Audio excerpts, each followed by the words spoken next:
Hello, my quilting friends. My name is Leah Day, and welcome to episode 72 of the podcast. And today I'm going to share the quilt story about Emergence from Sinkhole. This is a goddess quilt I created in a challenging part of my life during that time between 2011 and 2013. And, this isn't the happiest quilt story. There is a little bit about depression in this, about digging too deep and asking the wrong questions. So I hope that you enjoy this episode, at least take from what I learned from this process and what not to do when it comes to designing and making quilts with the effort of self-help, self-improvement, that kind of thing. So I hope that you enjoy this episode and learn more about Emergence from Sinkhole. Now, a few updates about what's going on around the house. I am back to crochet and working on my crocheted sweater, which is so close to being done that it is nearly complete. And I have tried it on a few times. I wore it for a few hours one morning just to see how it fit and felt. I gotta say the sleeves ended up being weird. That's the nicest way of saying it. So how I'm doing the sleeves is basically great big giant circles, these circular medallions, and then putting the two together like this, they kind of nest together. And it just ends up creating kind of a weird feeling seam right there. I might end up taking that off if it just ends up feeling too weird. I don't really know at this moment. I'm kind of over it. I'm kind of ready to be moving on and be done with this project. I am dealing with a lot of like loosey-goosey threads sticking out, and part of that is, as the medallions got bigger, the threads kind of got looser, so I'm gonna have to figure out how to hide these threads in a way that they don't poke out. That drives me nuts. And yeah, I'm just trying to finish this up. I'm working on this other sleeve over here, and then I already know I'm going to have to tighten up this neckline a good bit. I need to add a lot of crochet around the back of her neck because the sleeves are so heavy. It's basically putting a lot of pressure and pulling down on the back of the sweater, so that when I wear it, it starts going long. The longer and longer I wear it, basically the longer and longer it drapes. And just so you know, this podcast is video as well as audio. So if you're listening to the podcast, please know that you can see what I'm working on. See this beautiful freeform crochet sweater. In the video, you can find it at leahday.com/emergence. That's where you can find the show notes for this episode. So a good bit of work left to do. I think the neckline is definitely going to go fairly quickly. It's attaching the second sleeve that's going to be just a little tricky. And I had to add some extra crochet in here just to build up this arm. And then now I have left myself a nice long thread tail, yarn tail here to sew this in place. So I'm hoping that this sleeve will go better, or at least will feel more comfortable. The other sleeve was really, really big, so that might be part of why it feels weird. And then the other thing I'm trying to keep in mind is that when I wear this sweater, I will most likely be wearing another shirt underneath it, that in the wintertime I'm always layering, and this is going to be a very warm, cushy sweater to wear on very cold days of the winter. So I don't think it's going to matter that the sleeves are just a little bit wonky, just a little bit weird. I am almost out of yarn, and I have bought so much yarn for this this sweater, surprising amounts. I originally just started with 3 balls of yarn, and I thought, oh, well, this will make something.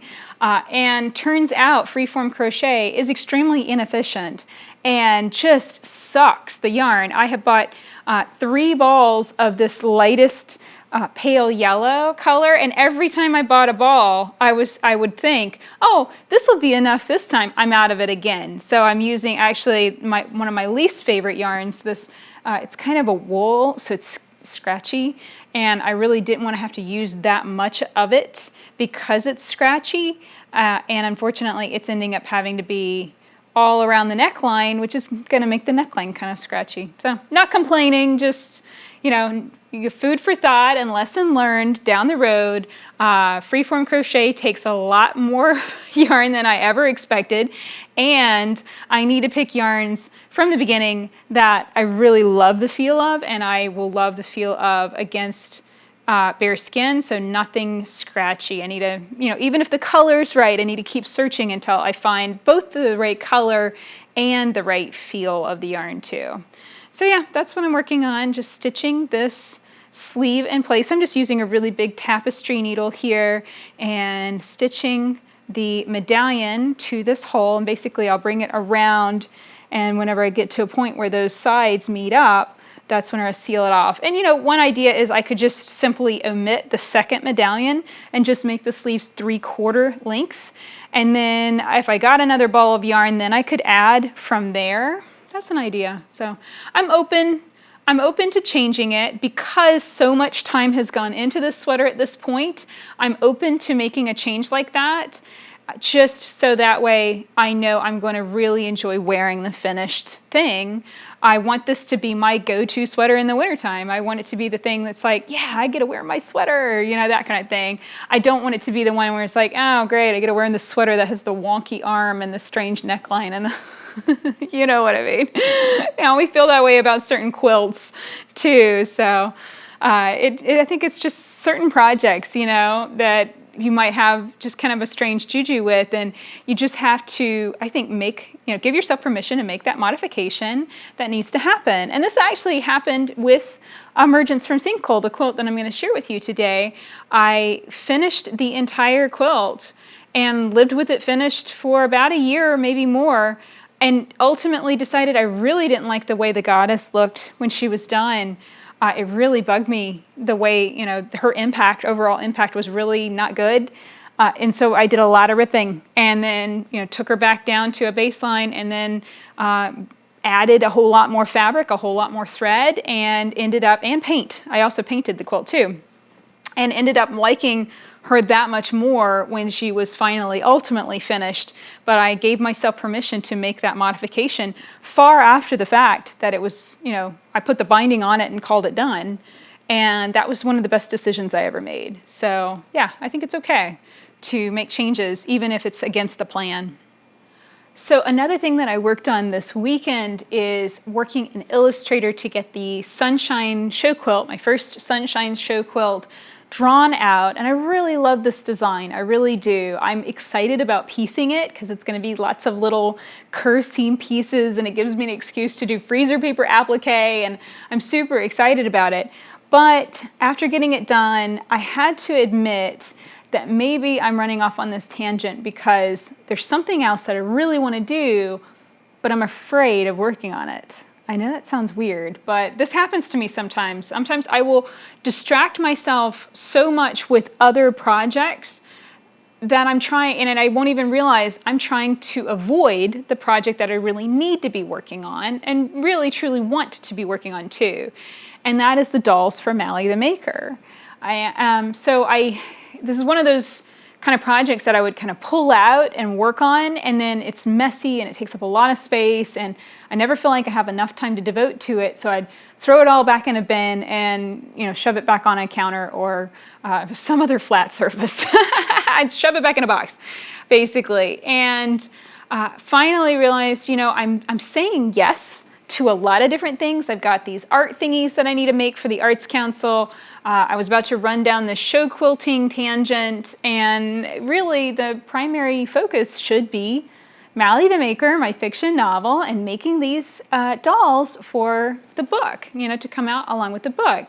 So yeah, I'm going to sit down with that. I'm trying to right now clear my plate, which is why I'm sewing this sleeve on, so that way I can clear my plate of handwork projects, and that's going to be taken care of. And then, really buckle down and force myself to focus on making these dolls. And it's like I said last week, creating something from a prototype, starting at square one and going, okay, I'm going to stitch the seam, turn it right side out. Do I like it? Do I not? It's constantly asking that question. The design process is very much a stitch it, see what happens, and then know, do you like it or not? Is it what you wanted or not? And sometimes that's exhausting. Sometimes it's just too much to handle. And I have to come at this with a lot of energy and coming at it, kind of revved up. and ready to go. And for that reason, I need to really be focusing on that. Maybe working on the dolls first thing in the morning. That would be a good idea. So something I'm definitely thinking about. We have shared 2 new free motion quilting designs. We shared 2 last week and then 1 this week. So the one this week is Abstract Checkerboard, which I absolutely love that name, and I really love this texture. This is going to be a great design to stitch around feathers, like in a background. I would go ahead and mark the Crazy Lines base for the design first, and then stitch the lines that go inside to make it look like a checkerboard that give you that directional texture. It's a really cool design, and I've really enjoyed getting back to sharing free motion quilting designs too. That's a lot of fun. They're easy for me to stitch out, and it's not a lot of anything, but it's like a little nugget of quilting inspiration. And if you happen to see a design that's like, oh wow, that's the perfect design for your quilt, then it just takes care of that question mark that you've been struggling with. Oh, there's the perfect texture, and then you're excited about going and quilting that project again. So yeah, that's what I've been working on the frame. Let me tell you this story. So last Friday, I needed to film the frame quilting Friday for this week. And I was feeling kind of tired and, a little cranky and like, oh, well, I can put this off. I can wait. I have time over the weekend. I can film this some other time. The house was quiet. Josh was not really, we were leaving to go somewhere, but he wasn't impatient. I could have shot that video right then. And I made an excuse and said, no, it'll be perfectly fine. I can do this later. So then the next day I wake up, Saturday, and I'm like, okay, I need to shoot that video, but I really feel crummy now. I think I might be getting a cold. I've kind of got a croaky voice thing going on. I just don't feel very good. So I make another excuse and I don't shoot that video. Again, I could have, worked with the guys. Maybe they could have gone to lunch, so the house would have been quiet. It would have been fine, but just again, made another excuse. And this is the lesson learned, is don't continue to make excuses when you can go ahead and take care of something easily. So then Sunday morning rolls around and I get up and enjoying my cup of coffee, and James goes in and grabs, we have a Nintendo Switch and he wants a game to play, and he saved his money, so I was going to download it for him. And he comes upstairs and hands me the Switch and says, oh Mom, there's a lot of water on the floor downstairs. Now, that might not mean a lot to somebody who doesn't have giant fish tanks. So we have a 180-gallon fish tank downstairs. We also have some smaller fish tanks too. But I immediately went into panic mode, because it's not a good thing if a 180-gallon fish tank starts to leak. Well, fortunately, it wasn't the big one. It wasn't the big kahuna. It was one of the smaller ones. 29-gallon fish tank. Cracked, which is extremely unusual, and still not sure exactly why it happened or how it happened, but it cracked overnight and leaked about 5 gallons of water onto the floor. And so, of course, then had to have a massive cleanup, which took half the morning, and all the towels in the entire house. We set up dehumidifiers and big fans, whole 9 yards downstairs, and now can't shoot that video because it's too noisy downstairs. So lesson learned, don't put things off if you can go on ahead and do them right now. Might not be in the best mood and you might feel a little cranky about it, but I think going ahead and taking care of something when you can is far better than waiting, making excuses, putting it off, and then ultimately, having a big giant mess to clean up. And the other thing that I learned from this, the other week I was complaining about those floors in my basement and how they were just so ugly. Well, unfortunately, this flood probably ruined the good floors in my basement.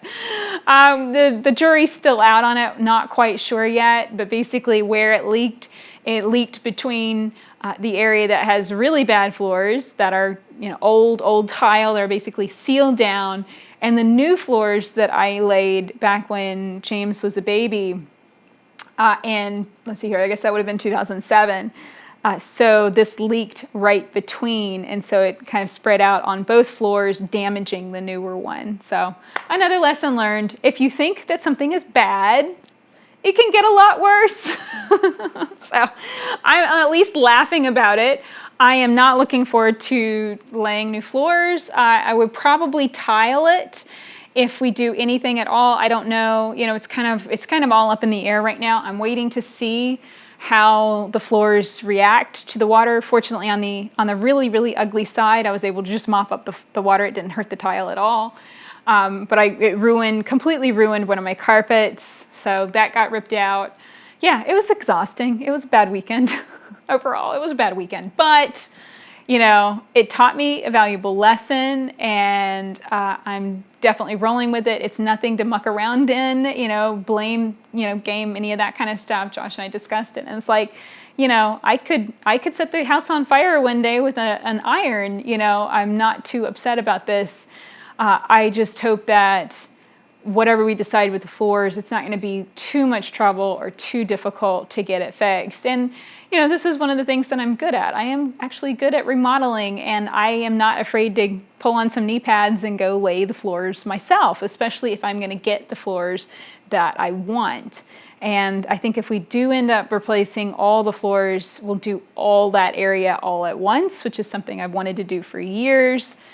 It won't be a lot of fun. It will be a whole lot of effort, but it needs to be done. So overall positive. Okay, one last update. Mally the Maker, I got another sample copy, but again, still not 100% satisfied with something silly. I know, where the page numbers ended up on the page. I know that seems like such a silly little thing, but it's, you know, I go back to the devil in the details. Ended up with an error in the manufacturing, which was really disconcerting too. So I'm going to wait and see what the company says about that.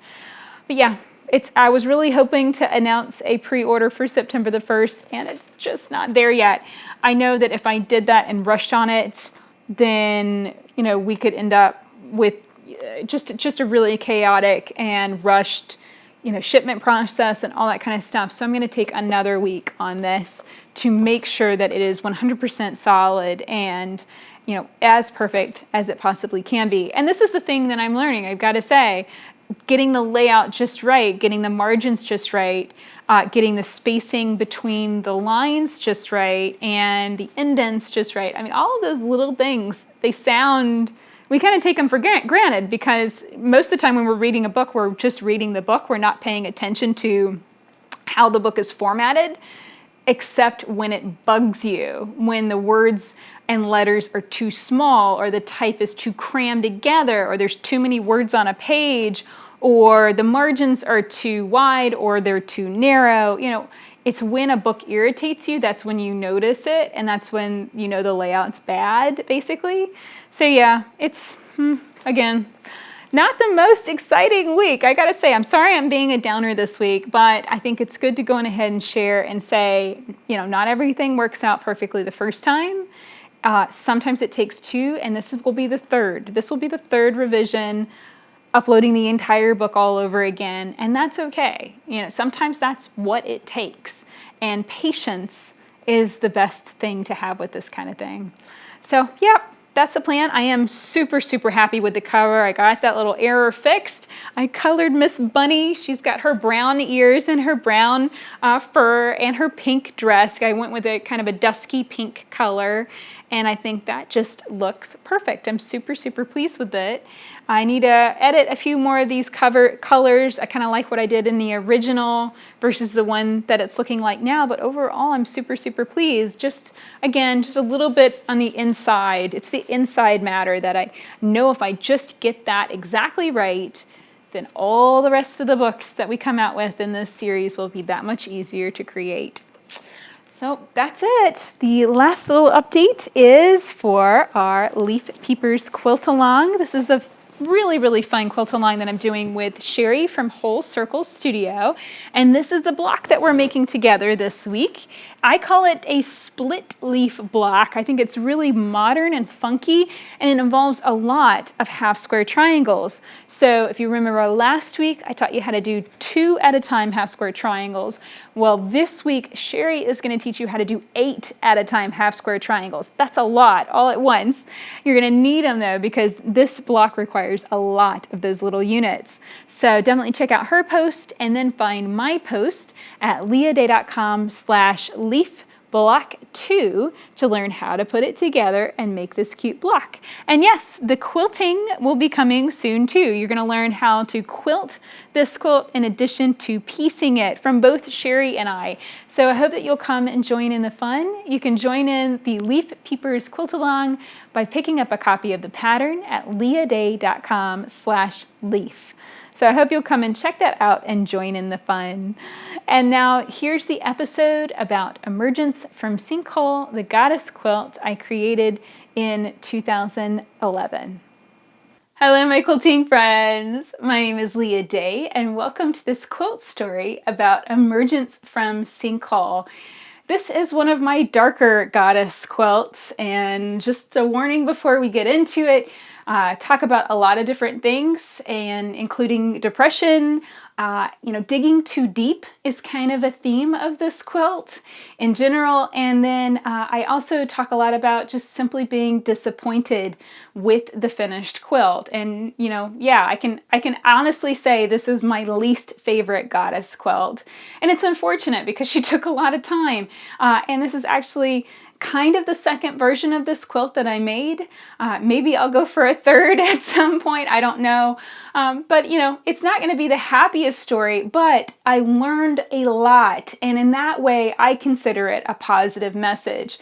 Because, if we make mistakes and we do something and we don't learn anything and we go and do that thing all over again, well, obviously that's frustrating and completely pointless. But I can honestly say that the lessons I learned from this quilt, I never had to learn again. Hopefully I will not have to learn these lessons again. They have been permanent. They made a big difference in my life and really forced me to take a look at my lifestyle and take that more seriously, develop a lot of better habits. So I'm going to share all of that in this quilt story with you today. So the very first part of this quilt is the story of Sinkhole. Now, Sinkhole was a quilt, and I have to kind of explain what was going on at the time. This was 2011. Might have started even as soon as 2010, but I remember finishing up Shadow Self and working on, my inner negative voice and being able to hear that.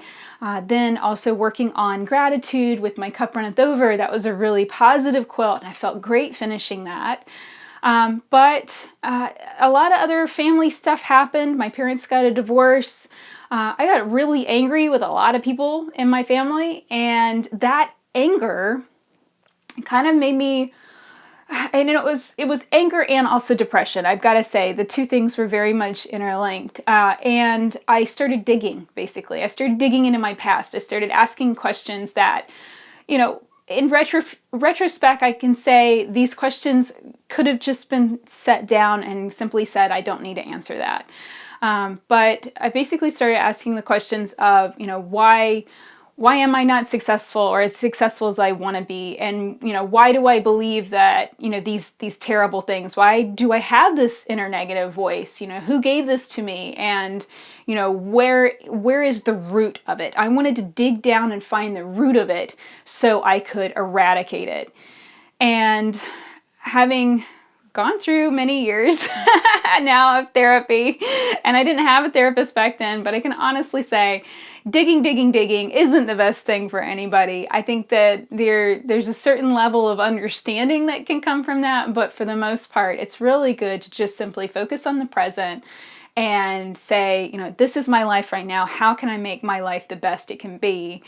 But back in 2011, I did not know that at all, and I didn't have that perspective at all. And instead, I decided to make a quilt that would dig deeper into all of the negative, horrible things that had ever happened to me. I thought that was a good idea. I should say, I thought this was going to be a great idea, and that by stitching all of this out and making this extremely dark quilt, that I would be then free of all of this negativity, all of these bad things, all of these bad thoughts, all of these bad memories. Well, what ended up happening was the complete opposite. Dwelling on all of these things, digging, mucking around in all of those bad memories and all of those horrible things people had said to me that contributed to my negative inner voice, all of that just ended up basically sabotaging my emotions, I got really, really depressed. And just really down, and just feeling like that was my state, and there was nothing I could do about it. And that was the way I had been raised. And all of those people hurt me, and I had no power and no control over anything. And that I would never be healed from this. That was the other thing. I think mucking around in this stuff and staying in that emotional state and staying depressed, you'll kind of convince yourself that this is the way it is always, and there is no escape. And that is not the truth at all.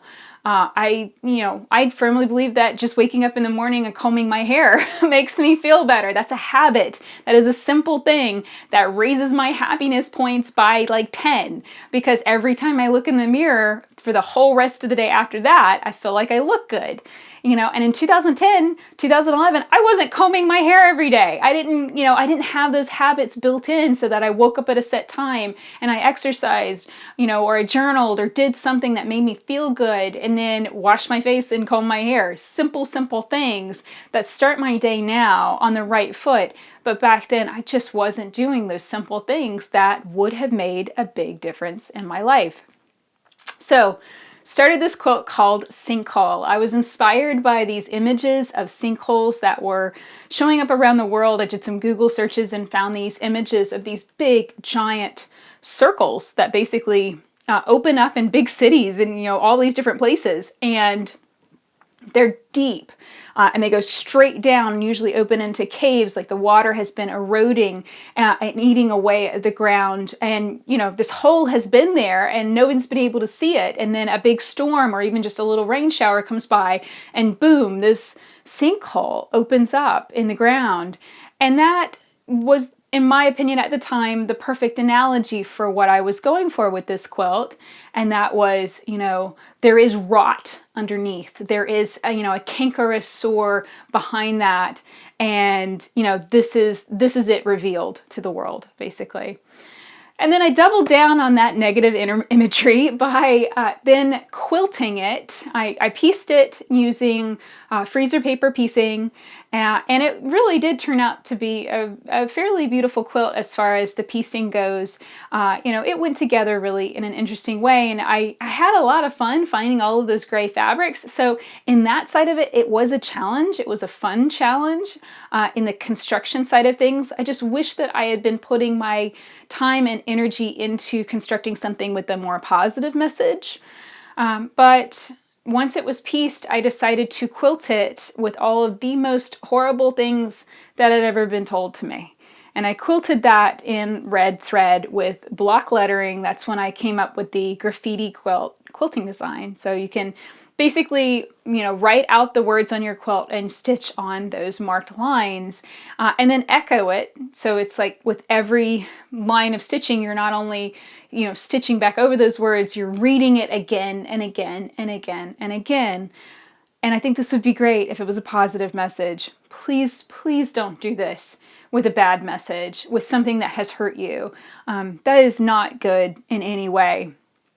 I reached a point with it. I stitched out all of those horrible words, all of those things that I had been told that made me feel unworthy, ugly, less than everyone else. And I was feeling terrible for obvious reasons.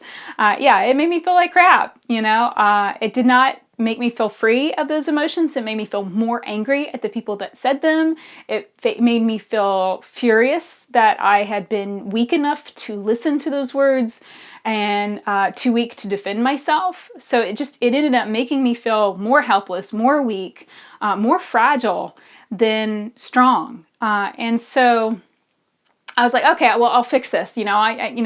Several months had been into this project by now, and I was like, all right, I'll fix it. I'll flip it over and I'll quilt positive words and phrases and affirmations on the back. And I'll do that in cursive writing because, cursive writing, it's more flowy and pretty and all that kind of stuff. So I tried that and it totally didn't work because the right side of the quilt is always the right side of the quilt. That's the side that people view it from. That's the side that I would always naturally turn it to. And that's the side where the bad words were written. And block lettering, surprisingly enough, is easier to read. And even when it's surrounded by lots and lots of echo quilting, block lettering is easier to read than cursive lettering. So the block lettering, even when flipped to the back side, was still easier to read. So I have this quilt that is so awful and so negative. Every time I look at it, it makes me feel terrible. I'm starting to need to move on. I need to go and do something else. I need to believe that I can love myself, and I need to stop mucking around in all of this past negativity. So I think I remember folding the quilt up, and I think at that point I started Hot Cast. That's a different quilt. And that quilt is all about learning to love yourself. And the theme of it is casting yourself anew. And I pulled in a lot of imagery that I had from casting bronze sculptures. That's something I did with my dad. We worked at a bronze foundry when I was in high school together. And so I have seen and contributed to every step of the bronze lost wax casting pouring method. I know how to make a bronze statue. It's kind of one of those cool things. But I took that imagery of how bronze kind of melts into the torso of a beautiful statue and put that into a goddess quilt. And I'll share a quilt story on that down the road. But I needed that break. I needed to step away from Sinkhole. It just got too dark. It got too bogged down. It was nasty and it was negative. And I'm so glad that I gave myself permission to stop and to not have to finish that quilt. And I can say if you have a project right now that you have accidentally run down this road towards negativity instead of away from it, if you have given yourself permission to muck around in stuff that, is best left kind of shut up in a box and, put in the past where it belongs. I'm giving you permission right now to stop working on it, to put it away, to give yourself a break. And if you feel better without it, that's a positive thing. That's your brain telling you, please stop doing this to me. Let it go. At the time I was getting into batik and waxing and dyeing fabric and stuff like that. And I can remember I covered an entire piece of fabric, an entire 1 yard piece of fabric with the words "let it go." And this was way before Frozen came out. I should add, just writing the words "let it go, let it go, let it go." Just let all of this muckety muck stuff go. But that quilt stayed underneath my table and it was still there, and I was trying to clean up one day and I saw this thing. It's like, I don't want to go back to that. I'm not going to finish it. I'm not even going to bother trying to write these nice words on it. It's awful. There is no fixing it. There's no repairing it. There is no way out for that quilt. It is done the way it is. So I was talking to Josh about it. A lot of times we'll be sitting at the kitchen table, we'll eat dinner, and then we'll just chat about different projects that I've got, and I run ideas off of Josh. What do you think about this? What colors and that kind of thing. And Josh is always my most honest feedback partner. He does not beat around the bush and he never lies. If Josh doesn't like something, he tells it to me straight up. Now, I don't always like to get that, but I gotta say, having a partner that I can depend on for the truth has been wonderful over the years. I don't always like to hear it, but it is really, really nice to have that honesty. So I was talking to Josh about Sinkhole and not liking this quilt, and I want to get rid of it. And he's like, well, let's just get rid of it. Throw it in the trash. And, I felt some resistance to throwing it in the trash. First off, the fabric cost a lot of money. The time that went into it was a lot of time. And all of that kind of made me feel like, well, if I just throw it in the trash, I've not learned anything and I've not gained anything from this experience. It's all a loss. And that didn't feel right. So I thought about some more, and I was like, no, I don't want to throw it in the trash. What if somebody accidentally pulls it out? What if somebody keeps this thing? That would be so horrible. If someone, pulled this thing out and thought they would keep it, and keep this chunk of negativity and put it on their bed. That would just be gross and freaky. So I realized the only thing that I could possibly do was burn it. So I took Sinkhole outside, covered it in kerosene, and lit it on fire. And this was kind of, I think, in the wintertime. It was dark outside, and so it was a beautiful fire. And I shot a video at the time, and as soon as it lit up, it was just this wave of emotional release. It was such a relief to get rid of that quilt. And kind of a funny thing, whenever somebody would ask me about it later, it's like, well, I just took it outside and caught it on fire. I caught a quilt on fire yesterday. And somebody in my family's like, did you mean to? It's like, well, yeah, you have to intentionally set a quilt on fire. And it burned. It was really interesting how it burned. The rings remained visible even after the quilt was basically ash whenever I cleaned it up the next day. It was such a relief to have that quilt gone. But I wish at that point that could be the end of the story, and that, that would have been the door shut in a positive way. Great, awesome energy release, knowing that my negativity could not go out into the world in any way to influence anyone else, that it had been burned up. Those negative words have been burned up. Even the positive words have been burned up. All of it just gone. And I wish that was the end of the story. But unfortunately, it's not, because all of those feelings of it's a loss, I wasted my time, I wasted my money, all of that, all those emotions were still there. And I felt like I needed to justify myself. And I think that's a dangerous emotion in general, feeling like you need to justify why you've made a decision or what you've done or design that you've made, any of that kind of stuff.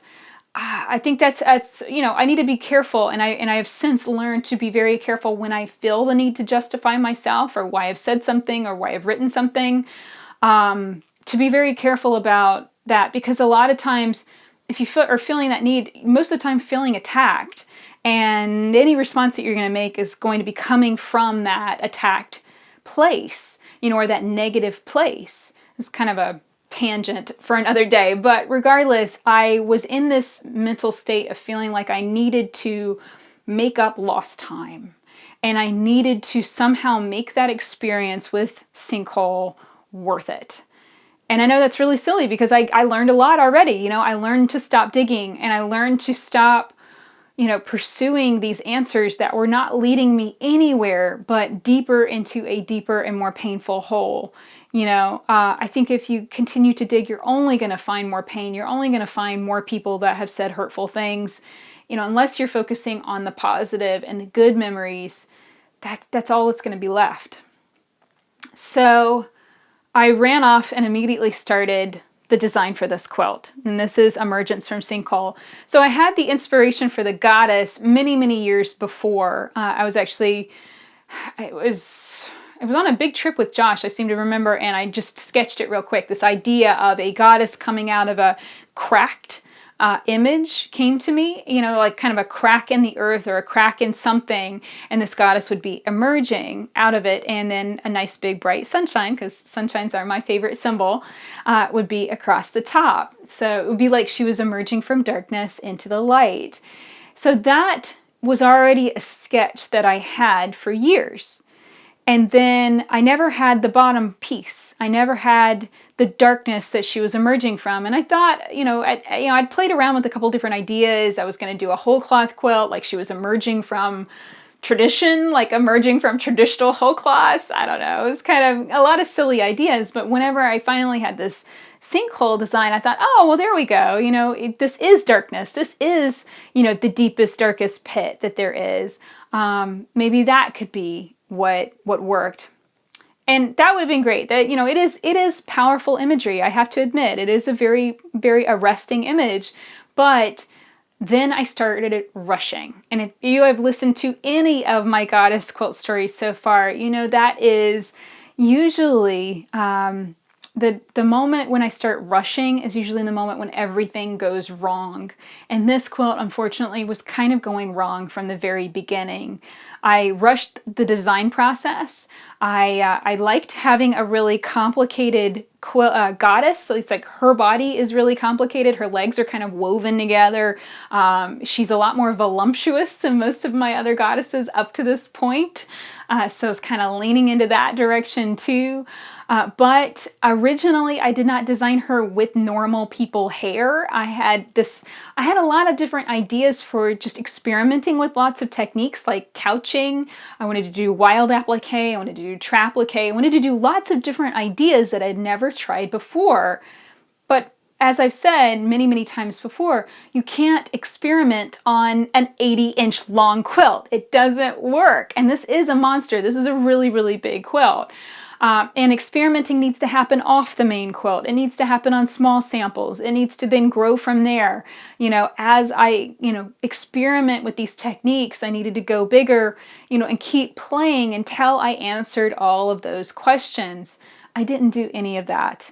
Instead, I just kitchen sinked this quilt. I threw everything that I wanted to try at it. I didn't even properly sit down and get the design as solid as it should have been before I got started actually constructing the quilt. The rings for Sinkhole are along the bottom, and they are all quilted. All of the color that you see is actually just the quilting stitches that is stitched out in lots of different colors of gray thread. And the main reason why I chose to do it that way is that I'd run out of all the gray fabric that I used in the first Sinkhole quilt, and I didn't want to have to go and hunt it all down and find it. So the illusion of the Sinkhole is a little bit less on this version, but it's still really, really pretty. But again, it's just gray and extremely densely quilted. I mean, this is extreme dense filler quilting, 1/8 of an inch scale or smaller, which means it took 1,000,000 years to quilt. It took a long, long time. And again, even though I wasn't stitching those negative words again, I was still mucking around in all of that negativity. I was still thinking about all the things that had hurt me. I was still thinking about, all the ways things weren't quite right in my life. Now, all the things that I shouldn't have been focusing on, basically. When I got to working on the goddess, things did get better. I was really excited to try all of those techniques through the red, orange, and yellow sections. So I did the split coming out of the Sinkhole design. And this is all what I call wild applique. So there's loads more fabric in these areas than necessary. And then I just kind of ruched and squished and flattened it out and then stitched on top of it. And then I stitched on top of it with decorative threads. And I think I did a lot of bobbin work through here too. I'm not able to remember a lot of the details of this, even though I'm able to remember a lot of details of previous quilts, older quilts, a lot more clearly. I think the reason I'm not able to remember a lot of the details of this one is because I wasn't sleeping a lot during this time. I wasn't taking very good care of myself during this time. Whenever I, go to Quilt Guild meetings and, somebody says, oh, do you ever sleep? Well, there have been times in my life I didn't get a lot of sleep. Right now, I love to get sleep. I think it's a really, really good thing, and I'm not a creative person without it. And I think I was just working like crazy and not sleeping very well, or if I was sleeping, it was just, again, it goes back to those habits. I wasn't taking the time to really build a life that was sustainable or enjoyable. And that's why I don't have a lot of memories of this quilt. And I didn't hold on to the memories because it didn't feel good. It wasn't a pleasure to work on this. It always felt very frantic. But I can look at it and say, well, that was pretty cool. Yeah, I wish I could remember how I did that, but I'm pretty sure how it worked was just layered the different fabrics in place, kind of ruched them, squished them flat so they had lots of texture, and then stitched over them, did the bobbin thread work. I think I used a lot of water-soluble thread to kind of hold everything in place, then flipped the quilt over and did the bobbin thread work. And then I went over the entire thing with really thick satin stitching to hide those raw edges, and that sealed up all of the raw edges on those fabrics. So that was kind of cool. That was kind of fun. I know the big points of the sun, so there's nice big points of the sun across the top. Those were actually all pieced and quilted off the quilt, and they were originally 3D, meaning that they pulled off the quilt and kind of floated. They were attached to the sun. I don't have enough space in this room, so you can't see the entire quilt. Here's an image of the entire quilt, and you can see the points of the sun are kind of ringed around the arch shape that is the sunshine, and that's how they were attached originally. They just kind of floated. Now, unfortunately, even with the thick, I think it was Timtex that I used inside of those, they tended to curl. They weren't laying flat, and I store my quilts rolled anyway, so they weren't laying flat, they weren't behaving, and they didn't look quite right. But, again, it was a really fun experiment. Again, more wild applique, some trapplique there, just a lot of fun different things that I was trying. And I gotta say, it's great to experiment. It's great to try new things. It's great to push yourself. I love pushing myself when it comes to design.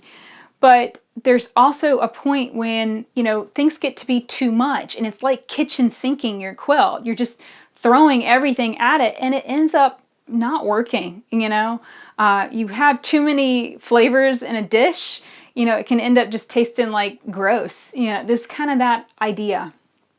Now, the goddess herself actually changed considerably. What you see here is very different from the original look of her, and here's a picture of what she originally looked like. Not all that pretty. So her head, I quilted her head completely, filled that with a filler design. This was before I was designing actual faces and facial features with my quilts. And she was bald, and her head, I think, is misproportional to her body. I only saw that, a couple years later, like, wow, her head's really tiny in comparison to her body. That's my own personal criticism, but, I can look at this quilt now and can kind of laugh at the different mistakes that I made, which is great. I like being able to laugh at myself. Her hair was atrocious. I couched white decorative threads for her hair, which did not do anything for stopping her looking bald. And yeah, it just didn't have a good impact. And here's the thing, I need to wear glasses. And I wear contacts most of the time, but in the house, I usually don't wear anything. I don't have contacts in, I don't wear my glasses.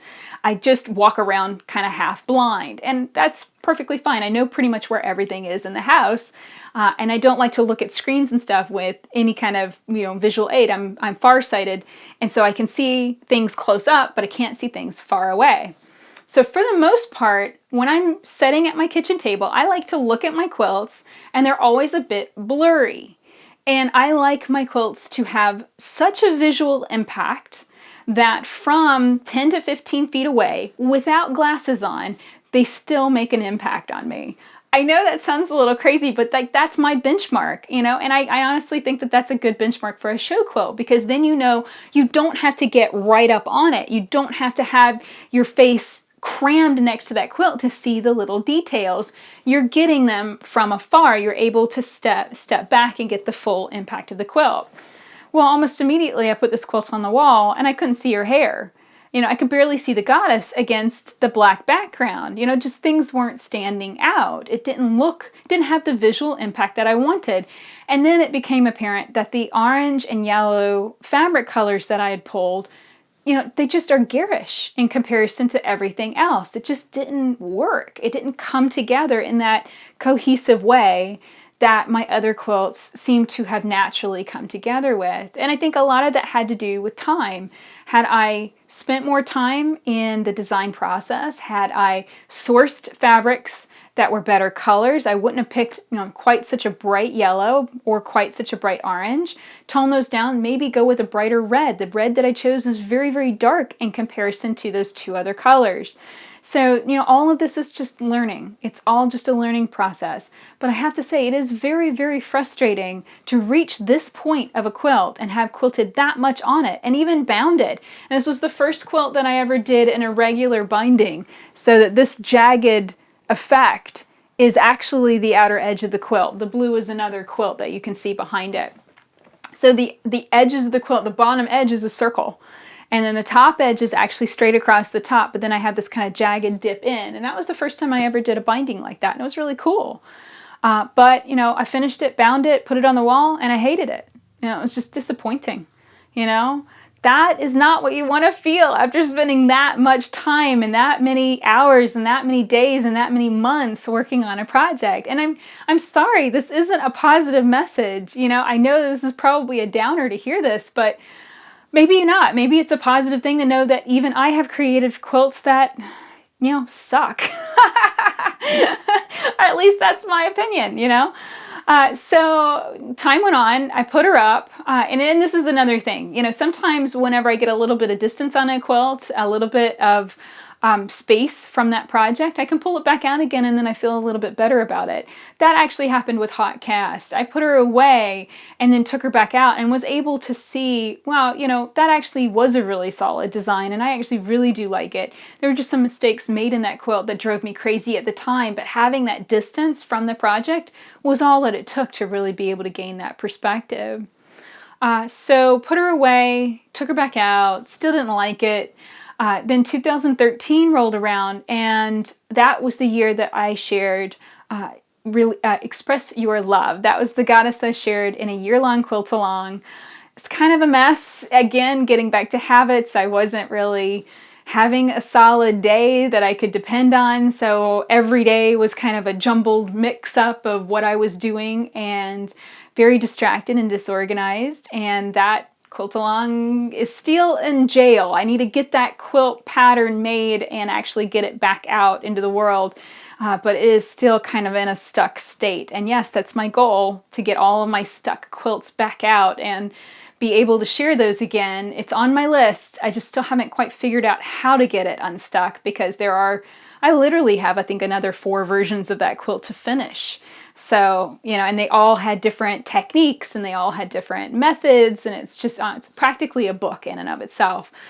But during that process, I was working on this goddess quilt and sharing it, and I took a look at this quilt again and said, you know what? I really don't like that hair. I really don't like the way the goddess looks. Can I fix it? Like, what can I possibly do to make this quilt better and to make sure I like it again? And I finally admitted to myself I hated that hair, and I wanted her body to stand out better. So I ripped off all of the hair. I ripped out all of the stitching that I'd done in her face, and just careful picking, and ripped out all of those stitches. I designed her a new face, which isn't quite great, but it's better than what it was. And then designed her new hair, which I appliqued on top of the finished quilt. So this applique is stitched on by machine. The stitches do run to the back. I didn't then quilt over it, just simply stitch that on, and said, hey, it's better than what it was. And then I painted. I painted over the outline of her body, so that way her body stood out a lot better, because originally she was just literally like, a black goddess on a very dark green, purple, and blue background. She didn't stand out at all. So I painted with silver metallic paints all around her body, and then I painted the curves, the center curves. And then I believe at this time, I also went in and added feathers within the feathers of her body. And I've got to say, of everything in this quilt, I love the feathers that make her body. I will probably take that part of her and use that in another quilt at some point, because that is my favorite part. And I look at that and I go, wow, that is a cool design. That was a really cool design. So it's not all negative. It's not all bad. I was able to fix it to a point where now I can hang her up and look at her and say, I like this quilt, and I like the image that it represents. I like the emergence from darkness. I wish I didn't have to go that dark. I wish I hadn't had to have that experience of Sinkhole to realize that that was not at all something I should be doing with quilting. But life is a learning curve, and we're constantly trying and learning new things. I say the thing that take away more than anything else from this story is to always be visualizing the life you want to have, the way you want to feel. If you're not happy, if you are not feeling good, and if you're dealing with depression or loneliness or any of those terrible emotions, those things that make us feel bad, focus on how you want to feel. Focus on who you want to be and how you want your day to go and how you want your life to be. I can remember back at this time, my number one goal was just simply to feel peaceful. I felt frazzled all the time. I felt pulled in a million directions all the time. And peace, that word, was just the complete opposite of how I felt most of the time. And, from that, then I've focused on trying to incorporate that feeling into my life on a daily basis and working towards that. And focusing on that then forced me to identify, okay, well, you need to stop running around like a chicken with her head cut off. You need to have these habits built so that you can have this life and build this day and, be able to stop working when James comes home from school and, have that peaceful time hanging out with him before karate and, do these things that will support and nurture and build that life. It's not something that happens in one day. It's not something that happens in one week, but it's a series of habits that are built over the course of months and months and years. So a lot of lessons from this quilt, definitely. I can look at it now, and I do like it, but I also still look at it going, it just missed the mark, those colors are still not right, and I still have regrets about the process, and that's okay too. I think that sense of regret is not something that we should fear as quilters or as artists, because that sense of like, I could make that a little bit better, or I can do better next time, that's what drives us to make more. That's what drives us to make another good quilt. And it's what drives me to spend more time in the design process, to take my time to, figure out the colors and get them right, and figure out the quilting and get that right before taking the first stitch. So I hope that you've enjoyed this goddess quilt story. It is definitely an emergence from Sinkhole, an emergence from the darkness. And I can say, in my life, everything kind of got better after this. I have one other story that's, not as negative as this one, that's Hot Cast. It's just the story of a quilt that, it's just a project that didn't go as well as I wanted to, and that happens to everyone. I would say that I never had to learn these lessons again, which has been really, really good. And now I take way more time than I ever even think that I need to make sure that that design is solid, to make sure I'm completely happy with it, to make sure that I'm not going to make these mistakes again. So I hope that you enjoyed hearing about Emergence from Sinkhole. If you'd like to find more goddess quilt stories, find them at leahday.com/podcast. I've shared lots of different stories there on the podcast. And you can also find great quilting debates and interviews with other quilters that I've met. Just a nice variety of things on the Hello My Quilting Friends podcast. So that's it for this week. Until next time, let's go quilt.